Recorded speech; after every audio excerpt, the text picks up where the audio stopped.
Colleen Quigley, welcome to Second Nature. Wow, I'm so honored to be here. Thank you. Steeple Squigs, as they call her, Lucy. That's right. That's right. Now I'm not steepling as much anymore, so it kind of feels funny, but No, it's iconic. It's the brand. Come on. I'm For not steepling life.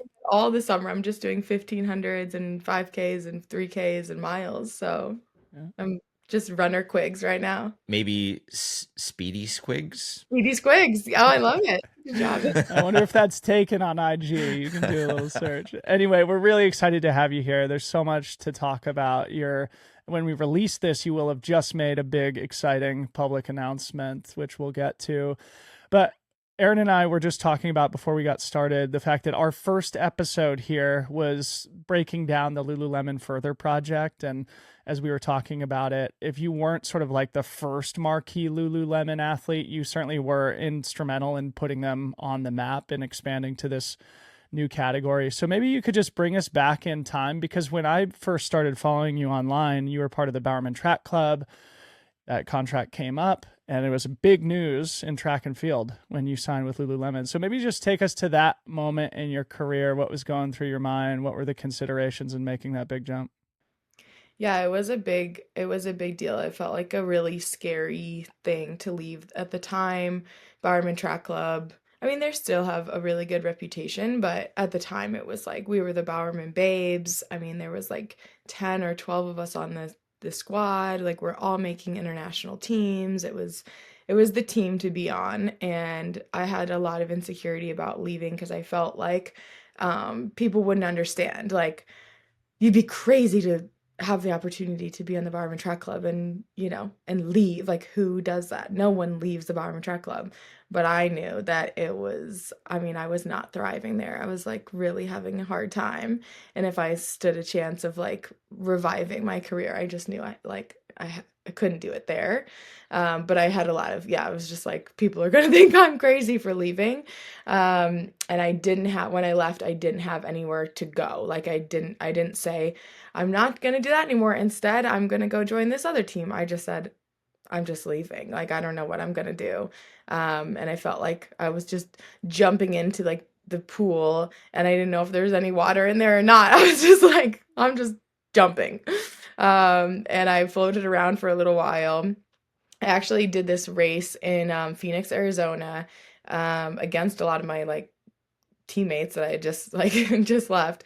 And I was unsponsored for the first time in my career. And I decided to, a lot of athletes like have a lot of insecurity and just feel weird about being unsponsored. And I was like, well, if all goes well, this might be the only time I ever race when I get to pick what I wear. Like, that's kind of crazy to think that like, you know, it's actually kind of a cool opportunity. Like, let's see what I could do with this. And so I founded an organization in Phoenix that serves women ages like 18 to 25, women of color from ages 18 to 25. They have a like very distinct like population that they serve, and they're called Achieving My Purpose. So I got like a top from Target and I got it screen printed with Achieving My Purpose, and I went out and raced this 3K. I got beat by Gabriella Stafford. I was second. But I raised like, I don't remember, it was like $7,000 or $8,000 for this organization. And it was really fun. I had so much fun, and it really did make me feel like I had a purpose out there. I was like, I'm not just like racing for me. I'm racing for these women who, I'm like raising money for. And I was like, oh, like that was like really fun. And then like a week later, Lululemon reached out to me and they're like, hey, bestie, like we really liked what you did. And so it ended up probably being what got me a contract with Lululemon. Wow. But yeah, it was a wild time. And then Lululemon was launching footwear. No one knew it at the time, but they had been developing footwear for 4 years and in secret. And so they needed like a legit runner to help them launch footwear. And so while I was out there swimming around in the pool, in the deep end, Mhm. they scooped me up, and it just ended up being. I am a big believer in like the timing of things and like partnerships. Just a lot of it just comes down to the right timing, and it was perfect timing for both of us. And I just celebrated 4 years. I just re-signed a couple weeks ago. I re-signed a 1-year extension agreement with them. So yeah, we're still cooking, still trying to make some magic happen together. Jump and the net will appear, I believe is the saying. Yeah. Yeah. I think you wrote one of my favorite articles that you wrote on your website is called Peace Over Podiums. And I'm not sure how this lines up specifically, but I've got to imagine it was around that same time. Can you take us a little bit through your mindset writing that particular article? Yeah, yeah, I like that one too. It really just goes back to this idea of like you guys know that I'm sure you guys are both avid readers, the book Second Mountain. Oh my Yes. gosh. You're kidding me. She's one of us, Lucy. So the reason we react that way is because You guys have something there. our very good friend and frequent co-host on the podcast, Stephen Holmberg, gifted it to me at the end of last year and had a big impact on me. And we've talked about it here on the podcast. Yeah, So. and Cool. I think our mutual friend Kate Courtney actually gave it to me. So Yeah, we, she gave it to me. there we go. Such a great book. Yeah, Kate gave it to me. And we have been talking. We were having dinner earlier, and well, I guess end of 2024. She was in LA for like a Red Bull thing, and I live in LA, and so had her and Alexi Pappas over for dinner, and Kate's coach came over too, which was fun. And we were just talking about this. Alexi is also in her second mountain. For anyone who knows Alexi, or doesn't know Alexi, she's a 10,000 meter Olympian for Greece, and now she's also a movie maker, and she's actually made some music, and she's an actor and producer and A force An of artist. nature. Yes. artist, and she's also a guide for a blind runner who's doing marathons and triathlons and stuff. Who So just won Boston. she sure did.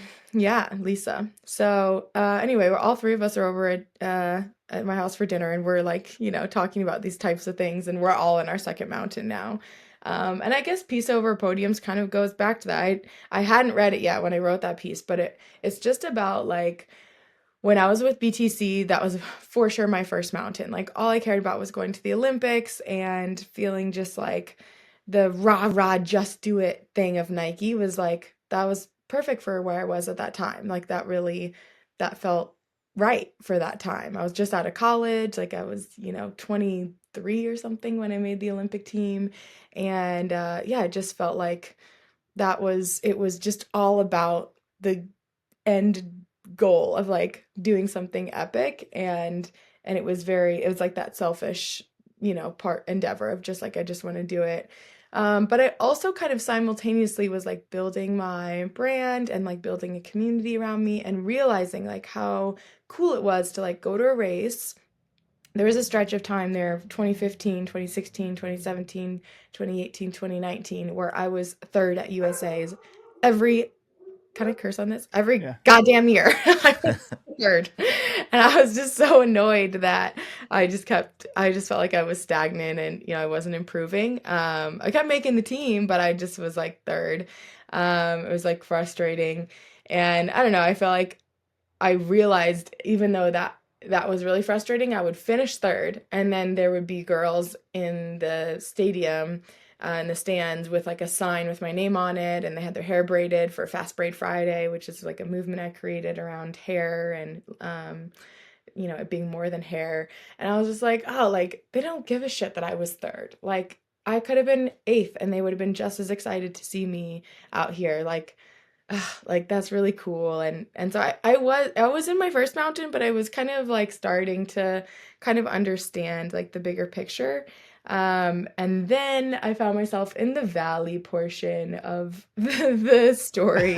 Yeah. I was just really injured for like years, and really having to rely on like that community part way more. And I was telling my journey about injury and making really meaningful connections with people while I was in the valley.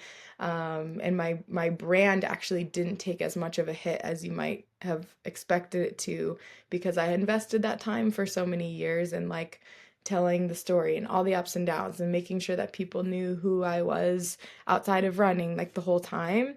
And then being able to like talk about cross training and talk about the mental struggles of being injured. Like I continued with that like community building. And by the time I wrote Peace Over Podiums, I was like, I want to be at peace with like who I am and where I'm going and all this stuff. But I also want to be on the podium. Like, can I not have both? Like, do I really have to choose between one and the other? And then like other things go into that of like I was long distance with my current partner. We've been together since 2009, since high school, and we were long distance for 9 years. And being part of BTC also meant I had to keep being long distance with him. And then when I left, we moved to LA and we bought a house and we were just like living our best life and we love it there. But I'm injured. I'm not making teams. I'm not, and I'm like, but I have this great partner in Lululemon and they're so supportive and they make me feel like a star, but I'm like not making teams and I'm injured and stuff.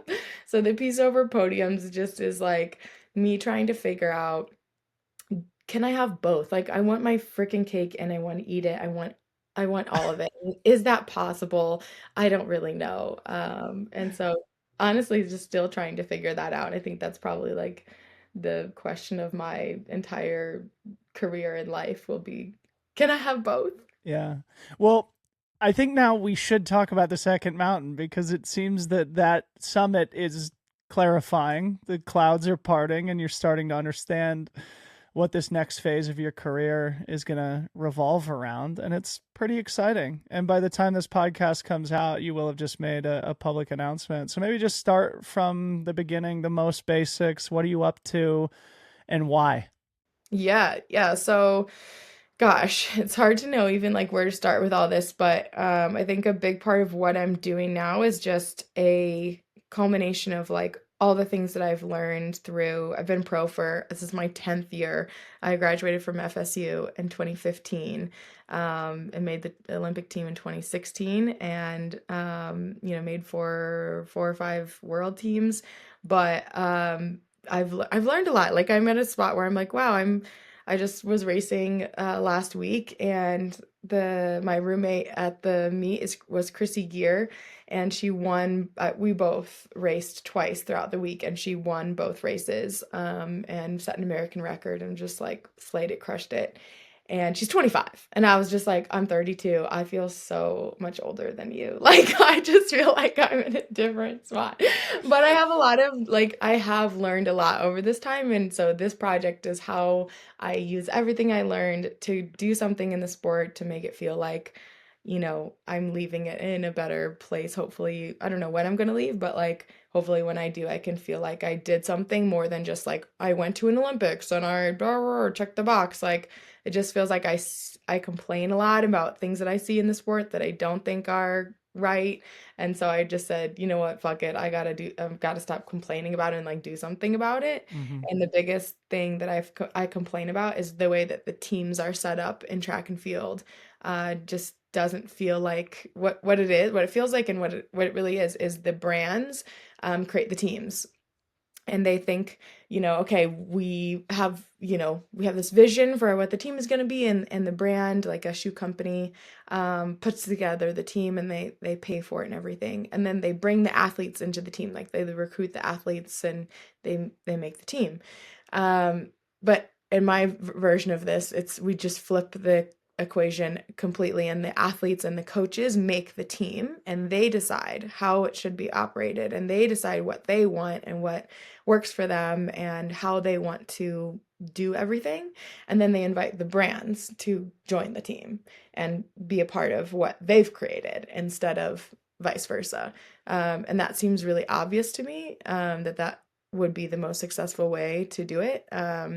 But it's really not how it's done right now. So just like a little background for anyone who doesn't understand how track and field teams work, it's basically the big ones, the main ones, the most successful ones, the ones that send people to the Olympics are owned by shoe companies. So you have like the Nike Bowerman Track Club. Well, now that whole thing is actually being Nike is even coming to the conclusion that, you know what, the way that we are Yeah. doing this actually isn't working. And so they're trying to redo the way that they're doing their teams as well. And we'll have to see how that shakes out. Now they have these different hubs in different cities with different coaches, and the athletes can kind of move around. But that's a tangent. But so Puma has a team in North Carolina, New Balance has a team in Boston, and Under Armour has a team in Flagstaff and a team in Baltimore, and so on and so forth. And they pay the coaches.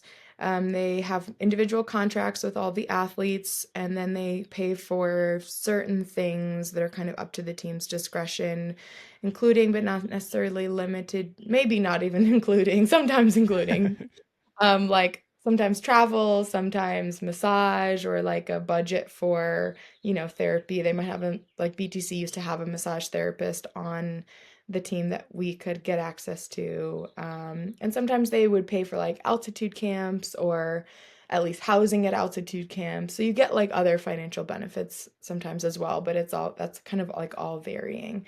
So the way that we want to set this up is I really found a coach to do a startup with me. Um, the other thing that's crazy about all these teams, is that they're all coached by men, every single one. Yeah.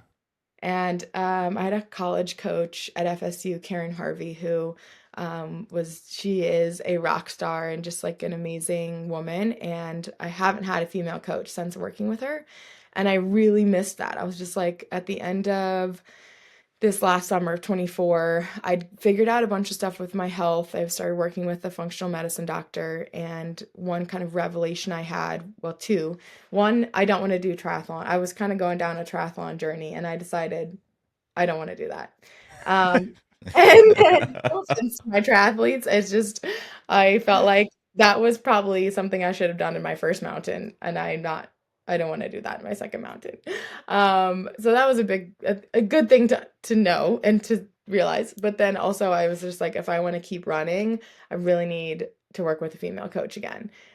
These dudes, this is no offense to anyone, these dudes just were messing it up. They do not understand what to do and like how to coach us and how to let go of their ego and how to coach the individual athlete as an individual. And I felt like every male coach I looked at, all these groups I considered joining, each one has a thing that they do, and then they fit all their athletes into their little formula. And I just don't agree that that's the way you should coach. I think you need to coach the athlete as an individual. You coach them within the group, but like everyone's different. Like I used to train with Courtney Frericks, and we both would compete in the same event. We are very different athletes and could not be doing all the same workouts. Obviously some stuff overlap. But I saw a lot of these coaches, they have their formula and then they do the same shit with all their athletes. And so I found Julie Benson, and she's our head coach, and she sees it that way as well. It's like she's coaching the individuals. She's a very strong female coach. She has the perfect blend of masculine and feminine energy. She's a no bullshit kind of person. She'll tell it to you straight. She doesn't beat around the bush. She's very direct, but she's also very compassionate, very kind, she was very understanding of all the health stuff I went through. And I could explain to her some of the wackadoodle like emotional stuff that I've worked through, and she just can appreciate that, see that, she's non-judgmental. So she's just like this really perfect blend of tough but soft, and this, I see it as this like perfect blend of masculine and feminine. So that was the first piece of the puzzle, is you just have to have the right coach to lead this thing. And she was like willing to go do a startup. That was a big part of it, was like, hey, we're not going to be able to pay you $200,000 in the first year. Like I would love to be able to get to a point where we're paying our head coach $300,000-$400,000 a year once we have a full team. But that we just aren't going to do that, on day one. We have to build this thing from the ground up. So Julie Benson was a really just an integral piece of being able to even give this thing a shot. And so then she kind of came into it being like, I just want to coach though. I don't want to do all the marketing. I don't want to talk to sponsors. I don't want to deal with deliverables. I don't want to deal with social media. And I was just like, perfect. Yeah, that's where you come in. Hey, real quick, this is awesome. Thank you for all that background. But fun fact for our audience, I'm pretty sure Julie Benson coached at the United States Air Force Academy, right? Yes, she did. I think there, Aaron Lutzy, she was the coach of one young Mr. Jim Walmsley. Oh, That worked out all right. Worked out Yeah. all right. Yeah. Anyway, Yeah. which leads me to my next point. Yeah. Don't go run triathlons, man. Come over to trail running, Colleen. You would fit in great. I knew this was coming. I would actually, I know, I see Ellie Ostrander and I'm like, okay, Yeah. we can do it all. Oh, Like, come on. You would be great. That's a subject for a different conversation. you've But never seen me run downhill before. And then, so wait to say you'd be great until you see that. well, It come on. Julie Benson, Jim Walmsley. I don't know. We could see you on the Western States start line here in the next couple of years, Possible. I Yeah, think. I should toot her resume. She coached Jenny Simpson when Jenny won Worlds in 2011. Mm. She won the World Championships in the 1500. She was coached by Julie, and then she went to the Olympics in 2012, coached by Julie. She coached a guy named Kevin Sullivan, who's the Canadian record holder in like the 3K and the 5K, I think. So and then she's coached at Georgetown, George Mason, Air Force, and I'm missing one more. But Penn. anyway, I just pulled it up. UPenn. Lucy, what do you think about this concept? I loved how Colleen teed it up as I'm founding a startup yeah. with the coach, Julie Benson. So you guys are sort of co-founders in a new yeah, business entity. And I don't I, know. I think that it's a different framing than like, we're starting a new high performance team. I'd love to go into the nuts and bolts a little bit more of it because, you're sort of flipping the script on how this is traditionally done, but then what does it mean? Is that now it's on you to basically fundraise enough to pay for Julie, but then you have to decide how much each person on the team is going to get. You have to decide the size of the team based on what you could realistically raise.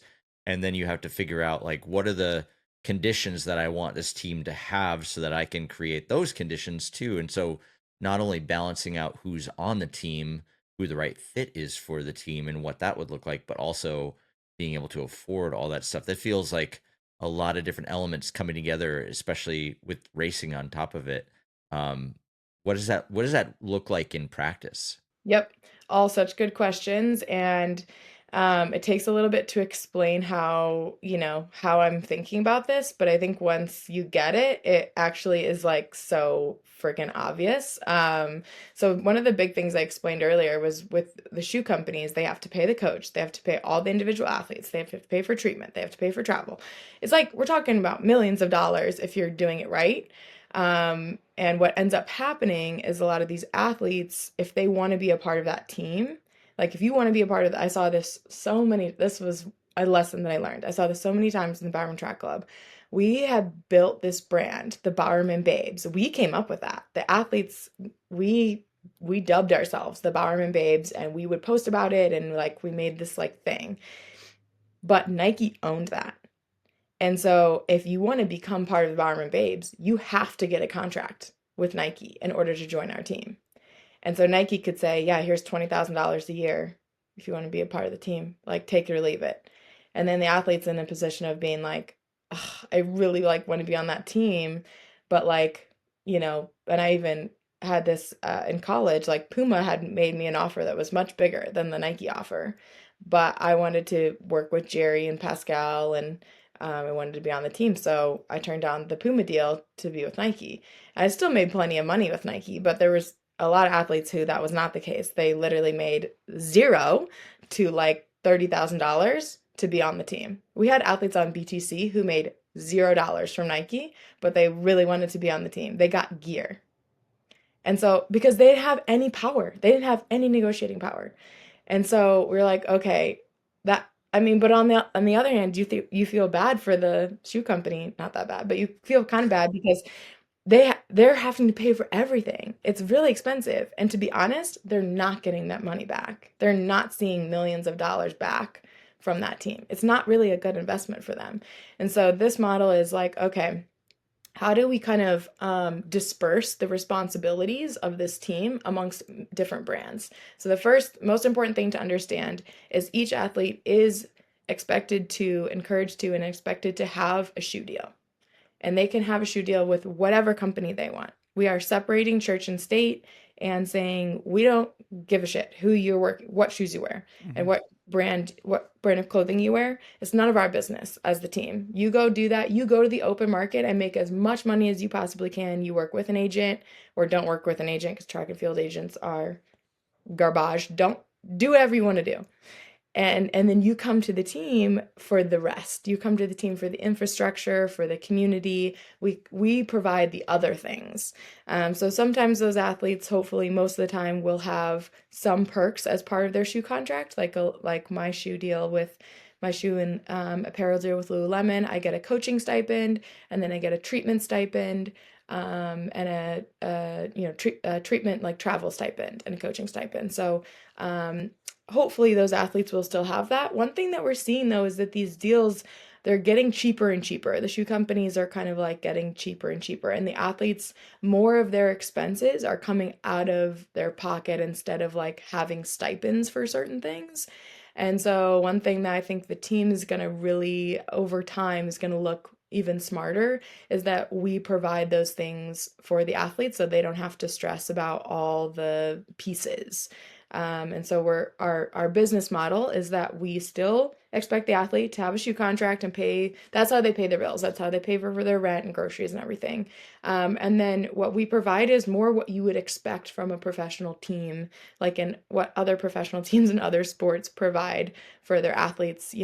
We shouldn't expect our athletes to like have to then pay out of pocket for the going to the gym, or luckily track usually don't have to like pay for track time like you would for like rink time or gym time or whatever. But yeah, just like the rest of the infrastructure of the team and the coach.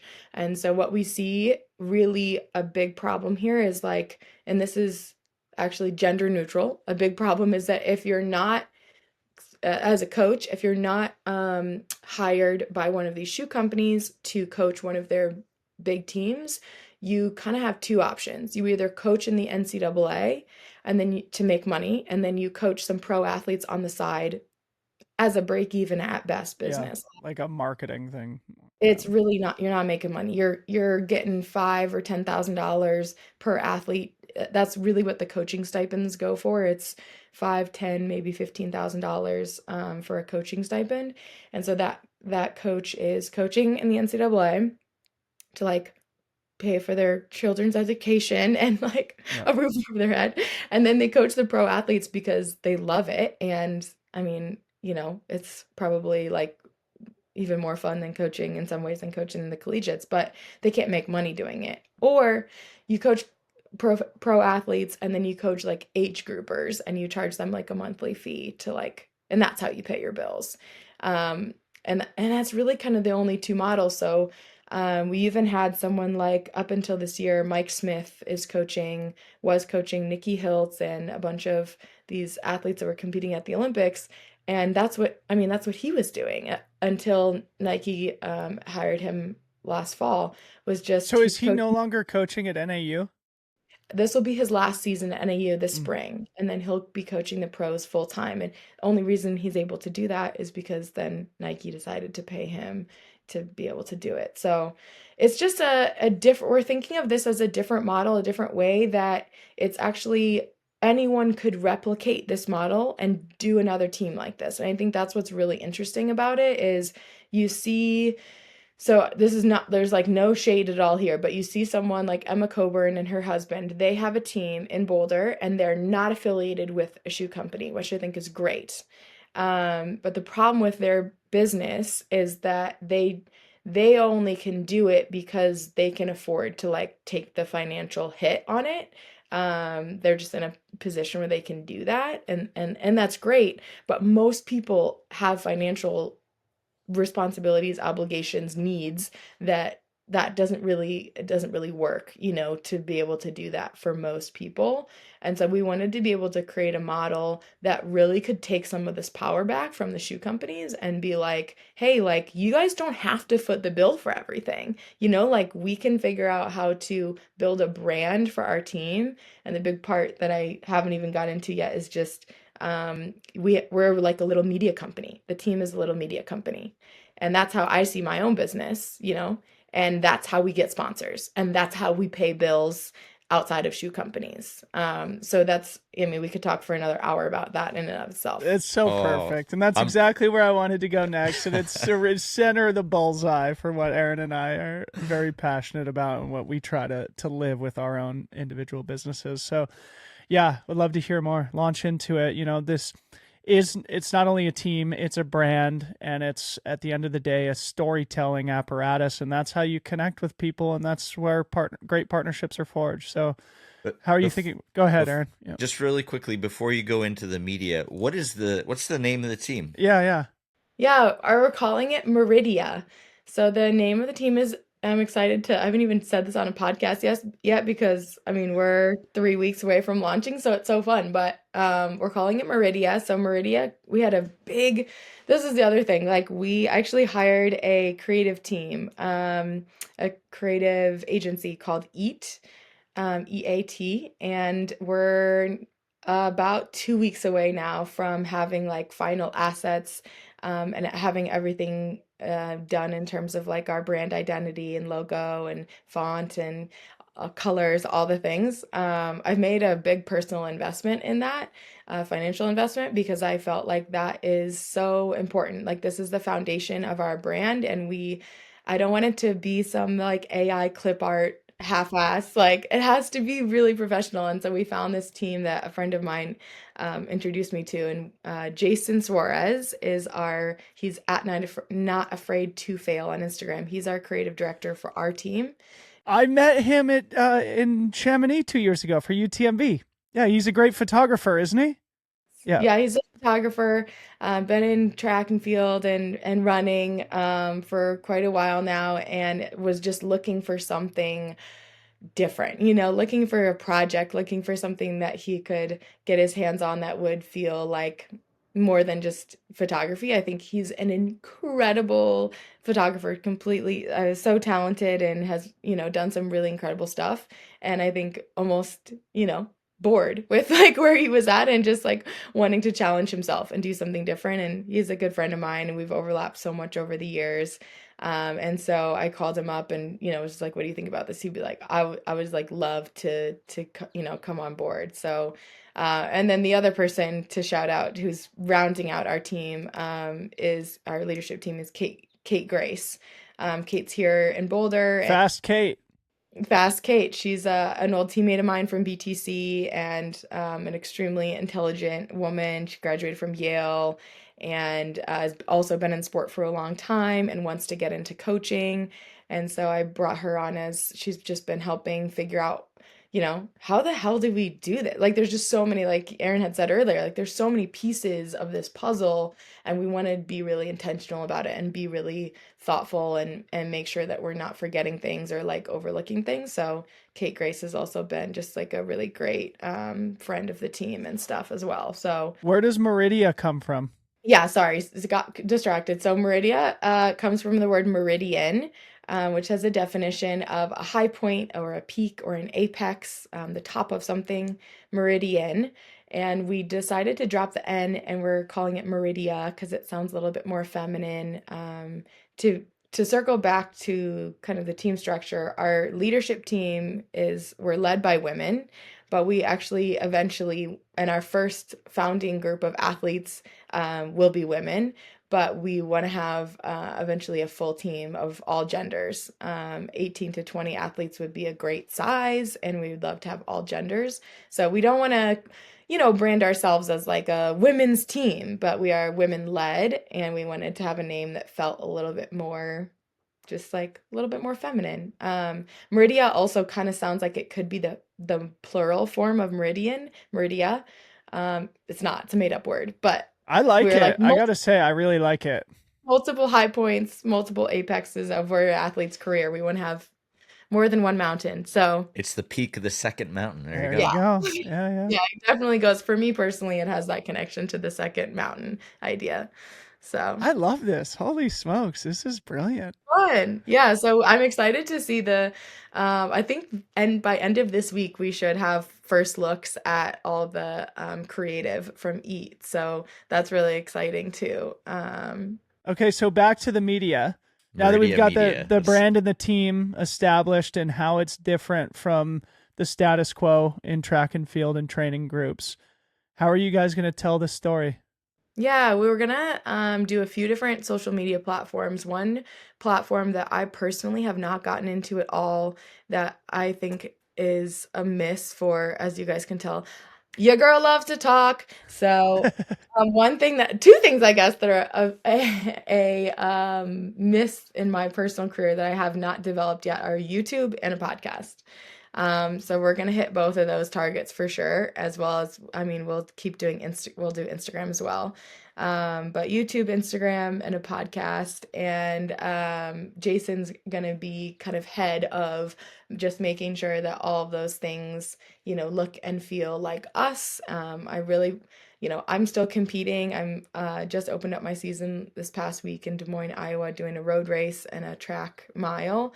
And I have plans of going to Europe in about a month. I'm going to do a couple more races in the States and then go race in Europe again, which I haven't done in like a billion years. So I just feel like I am so passionate about this and I want to have my hands in all of the aspects of the team, but I also felt like it was really important to make sure we had good people leading the different pillars of what is going to keep us, on our feet so that I can focus on, training and racing and all that stuff. And I can have someone who I really trust kind of at the helm. So that's Jason, and we'll have people on the ground. I've already met with like 4 or 5 different content creators here in Boulder. So we're going to have a hub here in Boulder. I haven't even mentioned that. We're going to have a hub in Boulder, but we also are allowing athletes, when it makes sense, to live in other places. So I still will have my home base in LA. It's where, we have a house there, and we just love LA. I actually also high key love Boulder. We've been here for a couple months now, and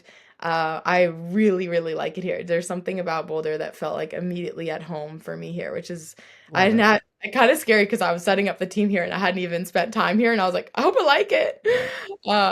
But yeah, so we'll have a hub in Boulder and then allow athletes to base other places as they see fit. That's actually another way that we differentiate ourselves because most teams would never allow that. But that was a lesson I learned at PTC because I was living in Portland, absolutely hated living in Portland. No offense, Lucy. Come on. Sorry, I can't with this freaking rain and the gloom and I just got depressed.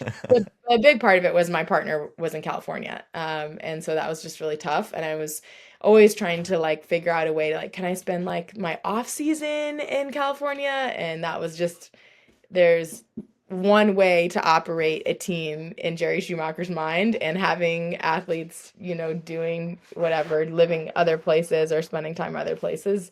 It's a very black and white world over there. And so we started to have a couple athletes who wanted to be a part of the team, but didn't necessarily want to be based in Boulder. They want to do like training camps here.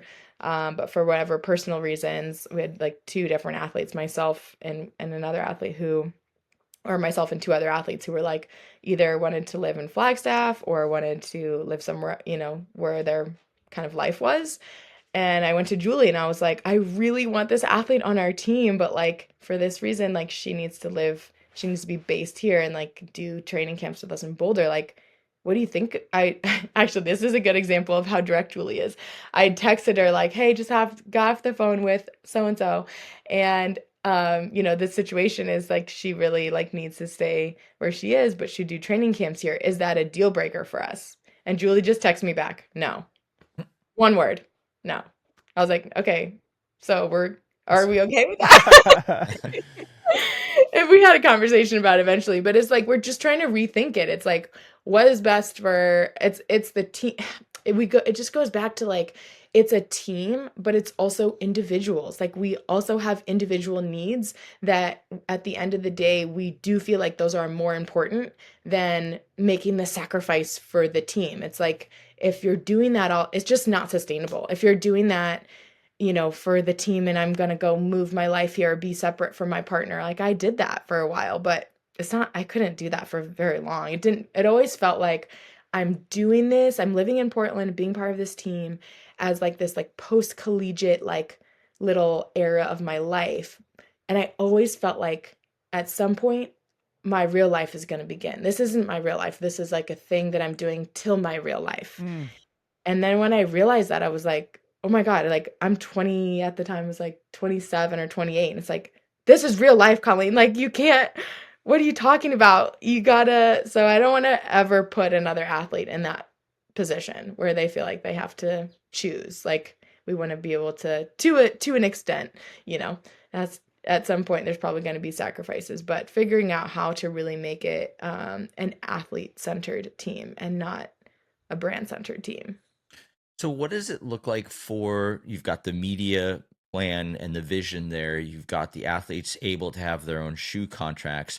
You know, typically when we talk about athletes and sponsorship deals, there's categories, right? Footwear, clothing, nutrition, recovery, et cetera, et cetera, et cetera. So what does that look like just on paper for you?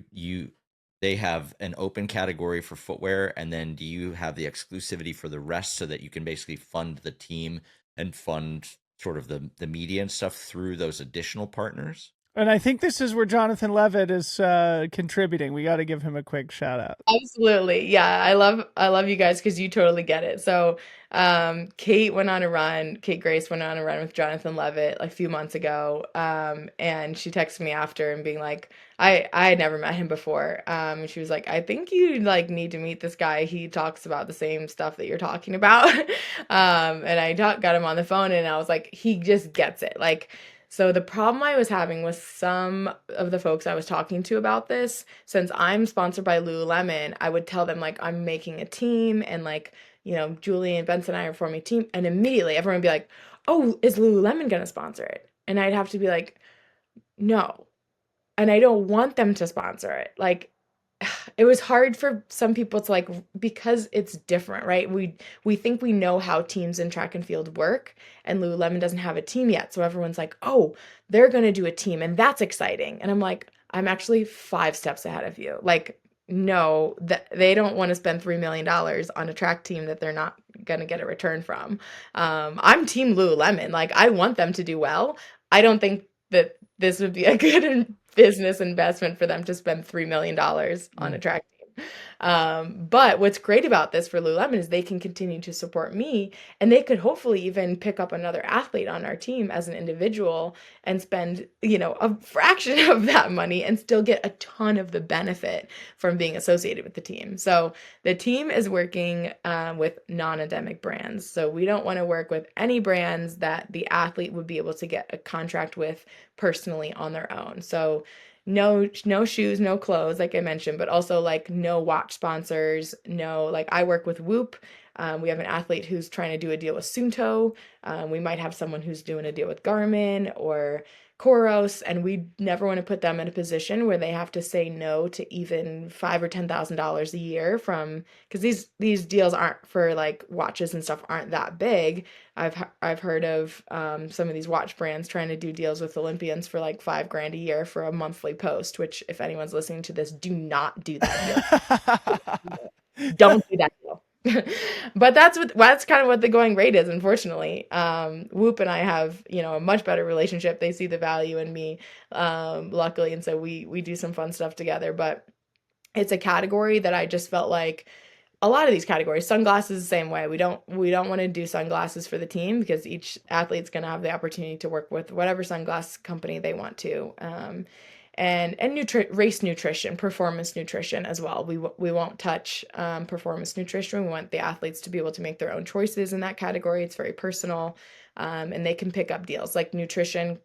Performance nutrition companies are doing deals with track athletes and road athletes, runners, and so we want to think way more outside the box and be like, what brands, what companies with like caveat a lot bigger budgets have never had the opportunity to invest in a running team before because you can't like T-Mobile can't invest in Bowerman Track Club. They won't allow it. Like it's Nike's team. Yep. There's no opportunity to do that even. So what brands are out there that would love to get into this space if given the opportunity? And the opportunity that we present being like we are actually storytelling. We are a brand. It's not just race, it's not just athletes showing up to a race with a logo on your chest. That you might be on NBC with a logo on your chest, and that's not, it's not invaluable. It does have some value. But what we feel like is actually potentially more valuable is being able to like tell these stories that authentically, bring in brands that no one has ever thought of to work with a running team before. So not targeting non-endemic brands, and yeah, that's where Jonathan was like, I've been thinking about this and beating that drum forever. Like, let me take a shot at this, and just being a partner in that. And again, that's like a way that I was able to offload some of the responsibility of some of this like outreach and some of these brand deals to someone who gets it and who can represent us really well. And then, it's less time I have to spend on that, so I can spend more time on like the training I'm like Rad. making sure the recruiting of the athletes, or getting athletes that are going to be a good fit and all that stuff too. Hey, I've got to jump, but closing thought for me before I leave you in the capable hands of Aaron Lutzi. That you said earlier in our conversation that like you're a big believer in the timing of everything. And it's just striking me that the timing of this is also very good. Aaron, was it Procter and Gamble that said that they're going to be doing Uh, 50% of their Unilever. Unilever is going to be pivoting so much of their advertising towards specifically individuals that like those who will be on your teams, and probably, organizations like the team itself. And so there's I think an important timing element to this too, in that you're you're identifying a different way to operate a team at a time when trends for non-endemic sponsorships like this become a lot more realistic, and where there is going to be likely a lot more demand from businesses that do have larger budgets, like you said. I'm very excited to listen to the rest of this conversation, but I got to jump. Colleen, great to meet you. You're awesome. You too, Dylan. Yeah, thanks for having me. Colleen, what do you think about the whole thing is basically set up for engagement with these third party kind of outside of the industry non-endemic brands, but what is the what have the conversations been like so far? I think every sport to a certain point is trying to encourage non-endemic brands to come in. How's it Yeah. going? Yeah, so we actually have a call this afternoon with a brand that I don't want to mention yet because I'm superstitious and the ink has not, like we Yeah. don't have a Yeah. signed contract, so I don't want to jinx anything. But it's exciting to have a first partner there that we feel like we haven't even launched yet. We don't even have, this is all very like, we're like having pre-launch conversations with brands about this is what we're envisioning, this is what we're going to do. Like, and feeling the temperature, like, is the timing right? Is this something that you guys are looking for, interested in? Is this something, that if this becomes a thing, is there room for conversation here? And that's kind of where you get started. And one thing that I've learned that someone told me that was really interesting was a lot of these conversations are, you're just trying to get to a no as quickly as possible. Like, if it's a no, if this is just like a not a good fit, I just cut to the chase. Like, we just want to know if it's a no. And if that's the case,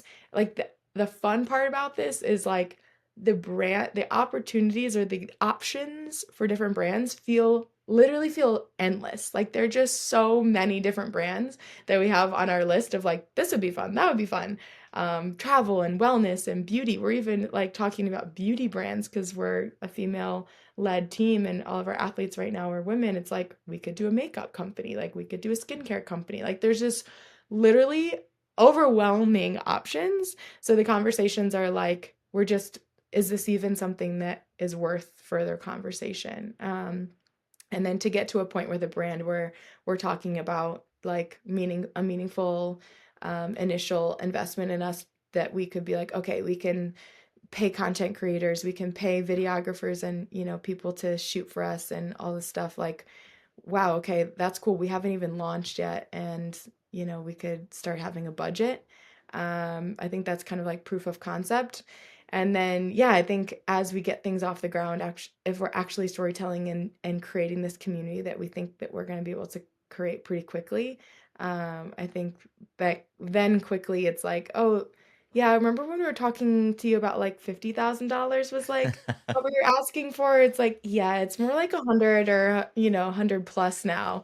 I think the price goes up pretty quickly after that. I think time goes back to the timing of like people are just hungry for something like this. If anyone knows about the Tin Man team who's been here in Boulder for a while, they're having some shifts and changes. Tin Man Elite is kind of we'll see where they end up. But I think that's just an interesting comp for us because they started as like a group of like three or four dudes living in a house together, just like creating videos and putting them on YouTube and showing the behind the scenes of like being professional runners. And it's like not that complicated, but people were so hungry for it and it became really popular.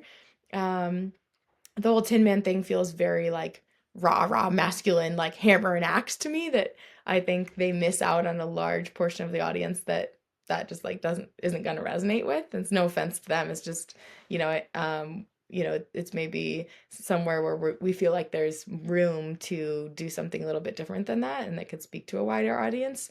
But I think a really important thing that they showed us was like people want this and we can create community around this and if you just show up, authentically as yourself, like people will want to get involved with that.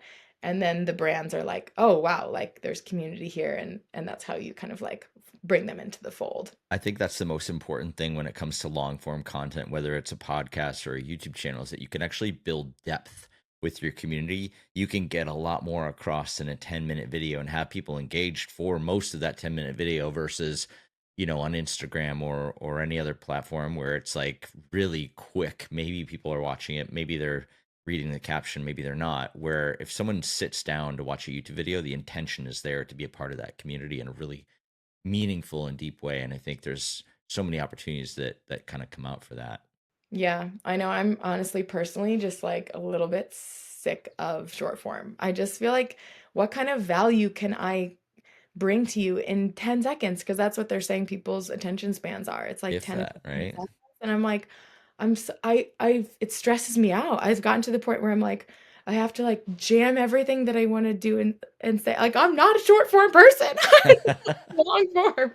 So I'm really excited to delve into this and see what that feels like and see how that resonates with people. I think it'll be a really, personally, like a really exciting, adventure for me as well. Do you think that track and field is actually set up for this? I mean, that's the big question. I remember when I was working at Red Bull and I was working with Will Clay, one of the triple Oh jumpers, yeah, I and love Will. even getting, Red Bull branding on his kit for the events, there's so many rules set up against that where it almost feels like the overarching track and field organizations are preventing outside partners from coming in and actually playing a role in supporting the athletes. No, How you're not wrong. Yeah, I mean, I ended up serving on the USATF Advisory Council. I actually was in a role where I was on the USOPC Advisory Council and the USATF Advisory Council, and it was a position where you kind of like go back, you're a liaison between the two.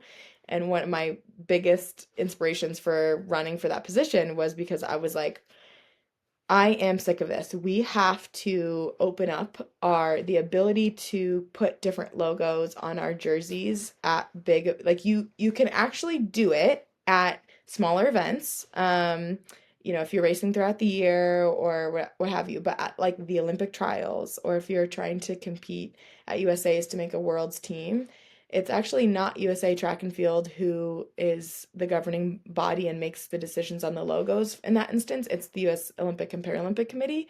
And so I would have been having these conversations with USATF, and they were like, you got to talk to Big Brother. Like, that's not our jurisdiction. And so I was like, I've had enough of this. I'm gonna go do something about it. And it didn't work. I had conversations with them. The lawyers from the USOPC were like, yeah, we want to like figure this out. And they made me feel like they were willing to, make changes and do what was best for the athletes because I was really arguing that like you're stifling our marketing power, our earning potential by not allowing us to do basically what USA Triathlon does is just stick logos all over us. Like, why not allow us to do that? That's how we can make more money. Like, we can provide for ourselves. Just let us be human billboards if we want. Like, why wouldn't you? Yeah. Um, my big conspiracy theory, I think I can say this on this podcast, but my big conspiracy theory is that Nike is so entrenched with the USOPC and with USATF, and Nike doesn't want that. And so I think they won't do it because of Nike's wishes. But they had these conversations with me about like, oh yeah, we're gonna, and then like a few months later, they came out and they didn't change anything. They those rules are the same. So I was like, oh, dang it. So I got kind of, I don't know, I just got kind of like, this is never gonna change. I got jaded, but I was like, maybe we don't need it. Like maybe that will change eventually, and I still would love to see that. But if we just kind of give up on that and just say we're gonna take an L on that, where else can we, do things that would provide value to the brand partners? Because I think that's maybe one area where a lot of athletes are kind of missing the mark a little bit is like maybe a little bit of like entitlement of like I've run faster. I've jumped far. I deserve this partnership. I deserve this money. I deserve these sponsorships. And I push back on that a little bit because I'm just like, what value are you really bringing to that brand? Like, how are you helping them market their product? How are you helping them get more visibility? How are you helping them bring more customers in? Whatever their metric of success is, like if you are partnering with them, like explain to me like what is it that you can do like to bring to them. And right now where track and field is at with like visibility with TV and stuff, like a lot of our stuff is not easy to watch, and a lot of the way that we bring value to partners isn't necessarily through those competitions. It's through what we do outside of that, and it's the storytelling and that part. And so I just am like, maybe we just give up on the competition part and we just put all of our eggs into this other basket and see if, we can really create value for our partners in that way. And if, as long as they're happy and getting what they need from that part of it, then later on, maybe the uniform rules do end up, we are able to change and like put a logo on the uniform, and that's helpful as well. But I just don't think it's the only way that we can create value for those partners. You're definitely speaking my language right now. I'm all about like the value proposition from the athletes. And I think one of my I love to hear the phrase, one of the best ways to get revenge is to have a smashing success. What would it look like if your team's YouTube channel had 1 million subscribers? How would USA Track and Field or the Olympic Committee feel about that if like, whoa, wait, this track team that's absolutely crushing it also has 1 million people watching every single one of their episodes? Like, if you did things like that, they would be forced to pay attention. And, sometimes you have to go in a different direction to create that kind of change. And you've done a lot more than most people would do, trying to be part of the organizations, trying to have deep conversations, trying to demonstrate success. And I think this could be a really, elegant solve for doing exactly that. Yeah, maybe instead of just like going back to that, instead of just like complaining, just take matters into your own hands. One of my competitors I was hanging out with this last week in Des Moines, I was telling her about the team. I told her, you can't tell anyone, but I trust you. Like, we haven't launched yet, but actually like low key I'm like kind of recruiting her. So I was like telling her about it. And she was like, wow, Colleen, like this is so cool, so different. Like she's like, if there's anyone in our sport who could pull this off, like it must be you. And I was like, wow, like thank you so much. And then, but the more I thought about it, I was like, damn, I think you're right. Like, I think I can do this because I've been doing this with my own personal brand for so long. Like, why not do it at a team level? Like, why not do it at a bigger level? And what gets me really excited is like, I don't know, I'm kind of at a point where I'm like bored of my own stories, but like being part of a team, there's so many more stories Oh and yeah. like so many more endless opportunities to, if like someone's having, not a great season, there's probably someone else on the team who's smashing it. Those are both great stories, by the way, but it just gives you so many opportunities to reach people and yeah, and tell stories that gets me like I'm like maybe a little like blah about my own, thing at this I'm just like sick of my own stuff. But it's so much more interesting to me to like do this at a team level. And I just think there's so many more opportunities to connect with different brands as well when you have, yeah, a whole team. So that's what really gets me excited. And then the whole idea of like, if this works, if we can pull it off, if we actually can prove that this is a different way to operate a team, then I invite other people to do the same thing. And I think it would be so cool to see someone replicate this business model somewhere else in the country and do another one like on the East Coast or something. And why not? There's no reason. I'm happy to share the blueprint. Like, there's no reason why they couldn't do it. I think that would be a really cool way to see the sport evolve and change. And yeah, like I said before, timing is everything. I think leading up to 2028 with Grand Slam track happening, with kind of, yeah, Nike reshuffling their teams. There's like a lot of ways that track and field is kind of tearing things down and rebuilding them up right now. And so, yeah, as far as timing, it feels like this has to be the right time. And just with women's sports being like on fire right now, everyone's starting to come around and see the value of, women athletes as well. So, I and women. really want to talk about this specifically because we talk about it a fair bit on the pod, but we're also two dudes. And I would love to just give you just tell me more. Let's talk about it because I see it absolutely. Some of the biggest names in sports right now are women, from basketball to trail running to everything. But and I feel like globally we're sort of waking up to like the opportunity here. But I'm also a dude talking about this, so I want to hear you talk about what it means right now. Yeah, well, I mean, first off, I'll say like we need dudes talking about it too, and so we appreciate you guys talking about it. And it would be easy to just be like, oh, it feels like a little bit uncomfortable, or it feels like out of my, I don't want to like touch that. But like, allies are a real thing. Like we need dudes talking about the same thing. To have women beating the drum all the time feels like it's like we need help. So I love that. I encourage you to jump right in. One thing I actually making me think of is the Athena Pledge. So there's this thing called the Athena Pledge. Deloitte is spearheading it, and it's let's see, Deloitte, AT&T, Cisco, and there's like one other company, and they've all taken this thing called the Athena Pledge. It's basically like pledging to invest equal money in men's sports and women's sports. Cool. And yeah, Deloitte did some really interesting research on women's sports, and I'm trying to pull up some of the stats that they came up with because I loved how they said this is not a women's sports is not a charity. Women's sports is not something that we're donating to. It's an investment, and we expect to see returns on the investment. And that really gets me excited because I think it's kind of been positioned that way for a while as like a donation. And I think it's just really important to show that it is an investment. Like Alexis Ohanian with 776 has also really done a great job of showing that he's a businessman. He's investing in women's sports because it's a business decision. Let's see, there's some stats I'm pulling up now from the research that Deloitte did on this. Women's sports are poised to generate more than $1.28 billion in global revenues from 2024, which is a 300% growth in just 3 years. Despite this, women's sport get a fraction of financial support compared to men's sport, so they're doing that with like a lot less financial support. And let's see, there's 85.7% of companies who haven't invested in women's sports plan to do so over the next 5 years. Percentage of brand decision makers anticipating a slight to moderate increase in investment. 88% of high investment companies plan to make a slight or moderate increase in investment. And then they talk about like the impact, sponsorship impact on brand health metrics. 91% saw met or above expectations in their brand image.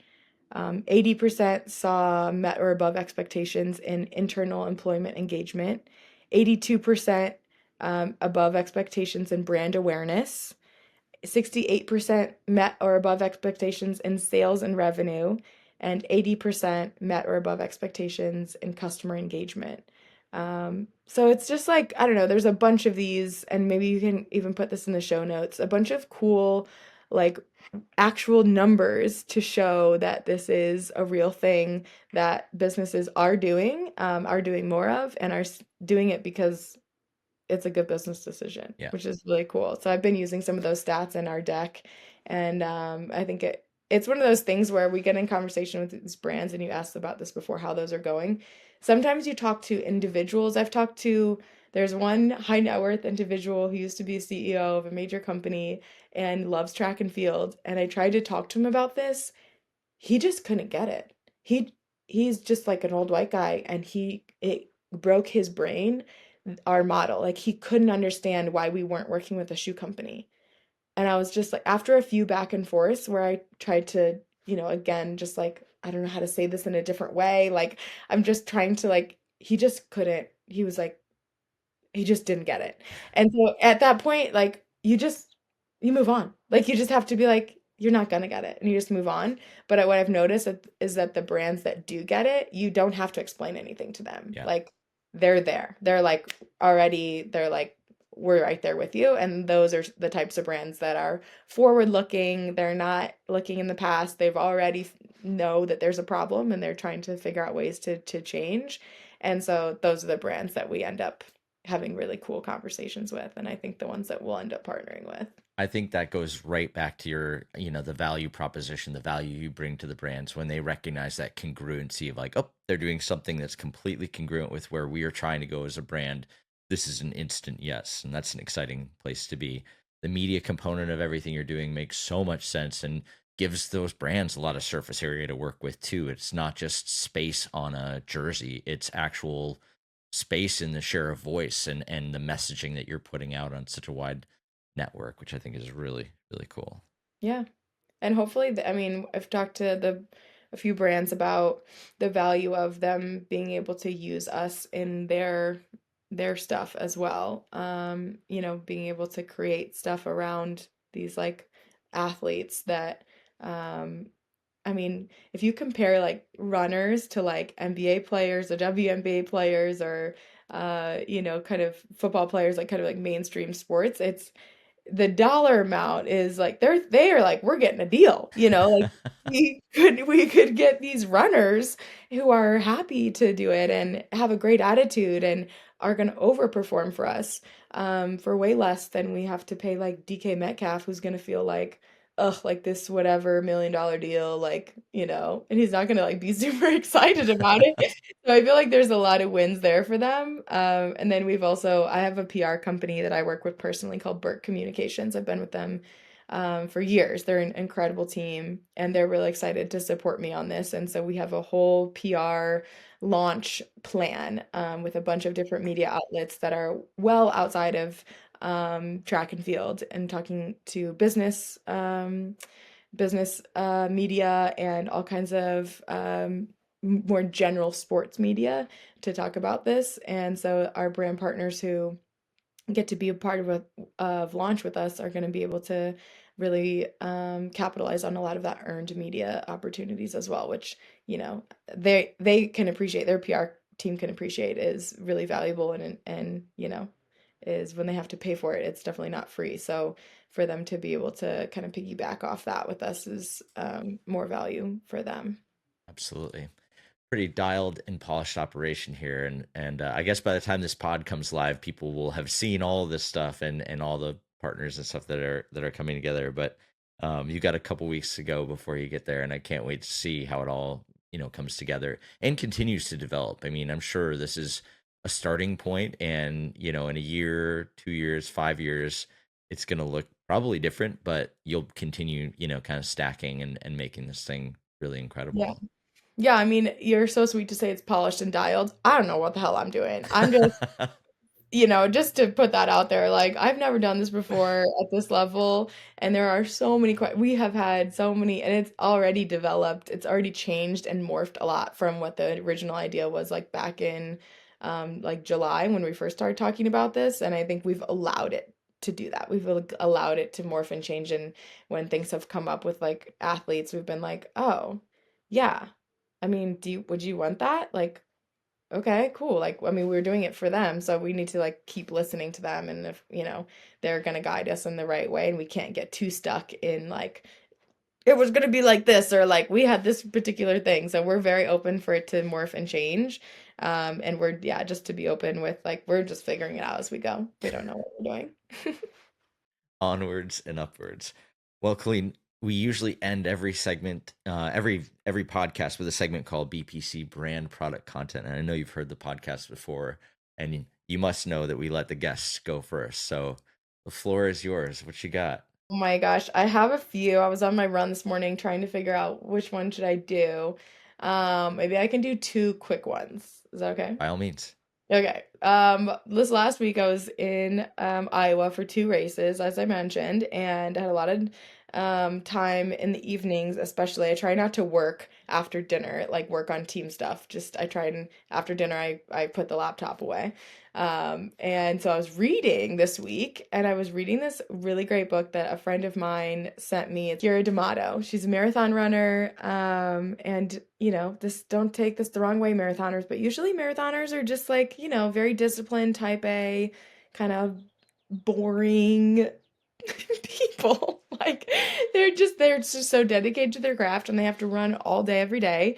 And Kira is just such an interesting person. I was like, oh, I don't know. I was like, I know a little bit about her story, but she reached out to me and asked if she could send me her book, and I was like, yeah, of course. Like, I'll give it a read. It was so good. I haven't even told her that I finished it over the weekend. I need to text her and give her my feedback that I just loved it.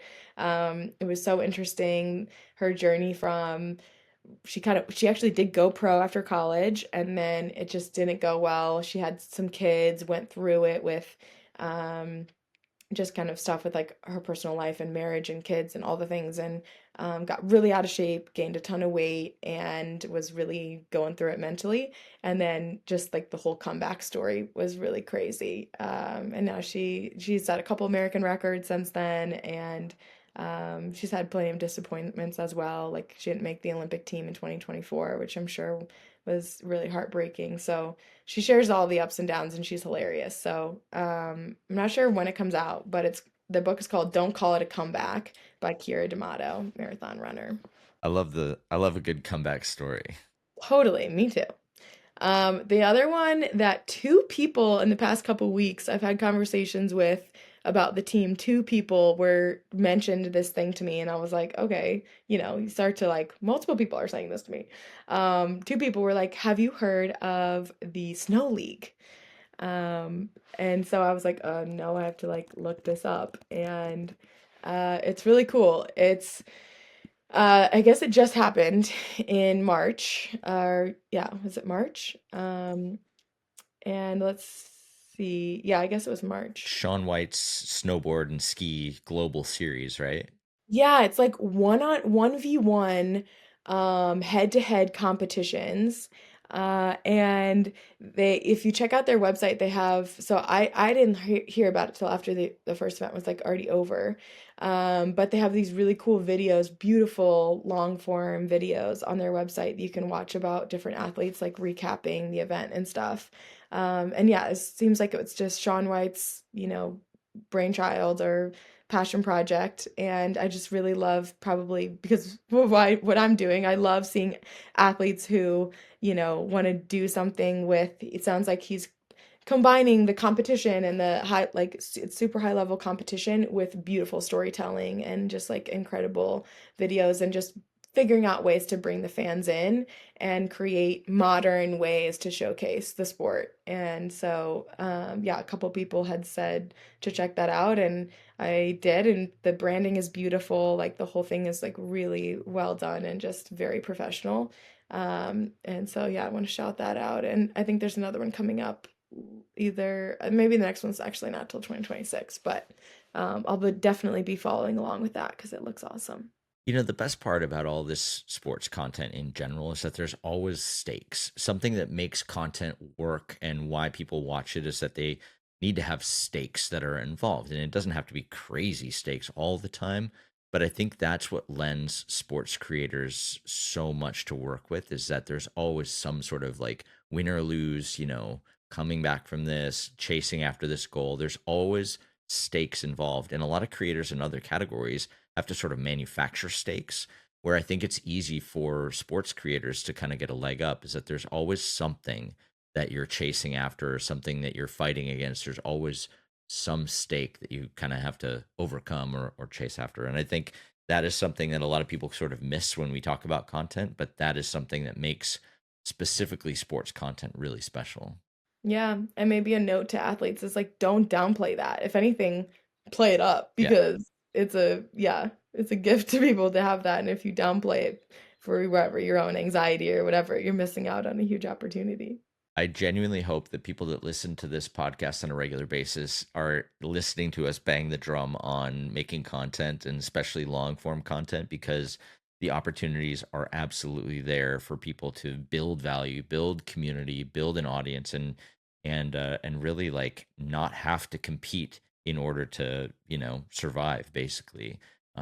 Because everybody is just so different. Everybody has a different story. Everybody has different stakes. Everybody has different things that they can bring to the table in terms of value. And I think that's a place where you can really explore that and really get the depth with your audience in a way that you can't do, like you said, in short form content.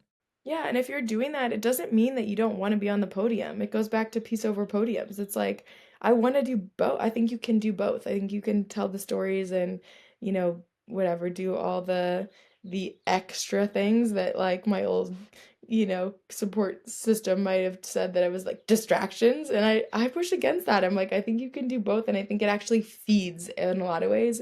It feeds your performance, if done correctly. 100%.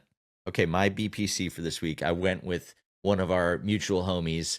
Kate Courtney has a newsletter called the Monday Mantra, and she's been a writer for a long time. She's an excellent writer, but her Monday Mantra really just encapsulates it. And it is a little bit of you get a glimpse into what she's currently working on, but you always walk away with some sort of insight that she's kind of pulled together.